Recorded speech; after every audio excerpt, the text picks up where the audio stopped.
මම කියනවා හොරාට වඩා දරුණුයි බොරුකාරයා කියලා. මම එහෙම කියන්නේ යම් කිසි දෙයක් උඩ ඉඳලා. දැන් හිතන්නකො මෙහෙම. කවුරු හරි කෙනෙක් මෙතනට ඇවිල්ලා ප්‍රසාද් ඔයාගේ චේන් එක කඩාගෙන යනවා. ඔයා try කරනවා ගිහිල්ලා එලෝගෙන මෙයාව අල්ල ගන්න. සමහරට අල්ල ගන්න බැරි වෙනවා. අපි දුක් වෙනවා. මම මගේ චේන් එක කඩාගෙන ගියා කියලා. හැබැයි මම ඔයගොල්ලන්ගේ ගෙදර ඇවිල්ලා ඔයාගේ වයිෆ්ට කේලමක් කියනවා. ප්‍රසාද් වෙන ගෑනු කෙනෙක් එක්ක යනවා මම දැක්කා. මිනිහා ඔය රැයට ගෙදර එන්න පරක්කු වෙන්නේ ඒ ගෑනිත් එක්ක යන නිසා. ඒක නිසා ප්‍රසාද්දව විශ්වාස කරන්න එපා. දැන් මම බොරුවක් කියලානවා.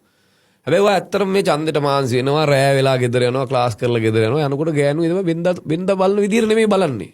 ටික සැකෙන් වගේ බලනවා. ඔයාට නොටිස් වෙන්නේ නැහැ. ඉතින් මොකද ඔයා වරදක් කළා නැහැ.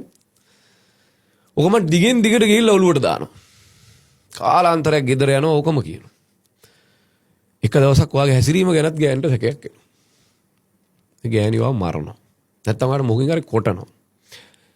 දැන් මට කියන්න බොරුකාරයද වඩා දරුණු නැත්තම් හොරාද වඩා දරුණු? ඔව් දැන් ඇත්තට මේ උදාහරණය අරගත්තාම ඒක උත්තරේ මං හිතන්නේ මිනිස්සුන්ට එනවා. ඔය තරමට මේක සරල නැහැ. ඔව්. වැඩි මේ තරමට සරල නැත්තේ ඇයි? මේ රටේ මිනිස්සු යමක් බලාපොරොත්තුවෙන් ඉන්නවා. මොකද්ද යමක්?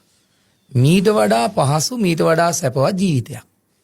ආන්ගේ සැපවත් ජීවිතය ඒ තමන් ආස කරන ජීවිතය තමන්ට ඉදිරියේ ගොඩනගා ගන්න උත්සාහ කරන මිනිස්සුන්ට බොරු කියලා අපි ඒක ලබා දෙන්නම් කියලා එයාලගේ ජීවිත කාලය තුල සැලකිය යුතු කාල සීමාවක් රැවටීමකට භාජනය කිරීම බරපතලයි. ඒක කට්ටියක් එකතු වෙලා කරපු දෙයක් නෙවෙයි නිකන් තනියෙන් කවුරුත් කරපු දෙයක් නෙවෙයි. නමුත් සැලසුම් සහගතව කරපු දෙයක්. ඉතින් මම දිගින් දිගටම කියන්නේ අපි මේ රටේ තියෙන ඇත්ත ප්‍රශ්න ටික හොයාගන්න ඕනේ. ඇත්ත ප්‍රශ්න ටික හොයාගෙන ඇත්ත ප්‍රශ්න වලට ඇත්ත විසඳුම් හෙව්වොත් මිනිස්සුන්ට ඇත්තටම සැපවත් ජීවිතයක් ගෙවන්න පුළුවන් වෙයි.